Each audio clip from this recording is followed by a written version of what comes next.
And I'm looking at 10 tips for picking the perfect pumpkin. And Are they really good tips? The red. I first of all, I would think this would be common sense and common knowledge, Yeah. but apparently it's not. And secondly, if you just read the headlines, it's kind of dirty. Why? Go for firmness. Opt for smooth skin. Don't forget the handle. Yeah. Listen to your pumpkin. Don't shy away from heirloom pumpkins. Consider the shape. I think this might be the first year we don't carve pumpkins. No pumpkin carving this year? Unless Muhammad just wants to do it, but maybe he will. He's kind of a traditional fellow. He might want to do it, but I think it might be our first not carving pumpkin.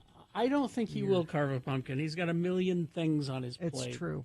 You're going to be so you'll be a jack-o'-lantern-less family? Now I purchased a plastic Fake. light up fake pumpkin. They look kind of real. I bought one of those. I got one of those too. And in anticipation of not have, but because I don't care enough to carve one just for me. I probably should, but I don't. You know why I like carving them?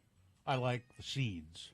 Mm-hmm. I get the seeds and I clean them all up, which is a real pain in the ass. It Yeah. is, yeah. But then I roast Toast them in the oven. yeah. So you throw them in some olive oil and maybe a little spice. Toast them in the oven. So good. And I do like the look of a real jack-o'-lantern.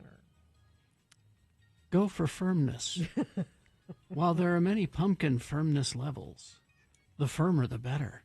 That's what I've always thought. Pumpkins that are littered with soft spots are typically not suitable for carving or for cooking. That's true. I've gotten a bunch of time hops the last week from pumpkin patch visits of the past with the kids, and it kind of makes me sad because we're on to a new phase where we're not going to the pumpkin. I think patch you and anymore. Joe need to get a couple of rocking chairs, sit on the front porch, and carve pumpkins together. You know, with a shawl over your legs to keep warm. Yep, this one looks pretty good, doesn't it, Boots? Because there are decisions to be made about holidays moving forward. They're gonna be a little different. Like we used to have all the family and neighborhood kids come over to our house on Halloween, and it was like the trick-or-treat headquarters. Like you start at our house, and I would make my witch's brew, which was just like apple cider and ginger ale, but you put, dry ice in it, so it makes the fall. Like all of that stuff is, am I going to just make witch's brew for me and my husband? I'm not Sure. Why not?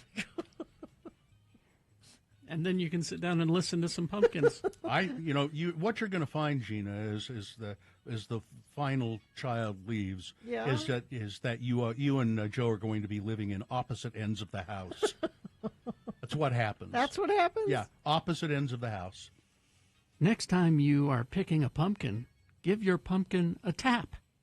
The more hollow the sound, the more perfect the pumpkin. Oh. It makes a thunk sound. See, I just thought all this was common knowledge, but apparently it's not. But no? Guess Yeah, not. no, I think it really is. That was just somebody who had to write something. I don't know. We need 200 words, quick. I don't know. I don't know how any of this works. I don't get how they just pull the same article out every year.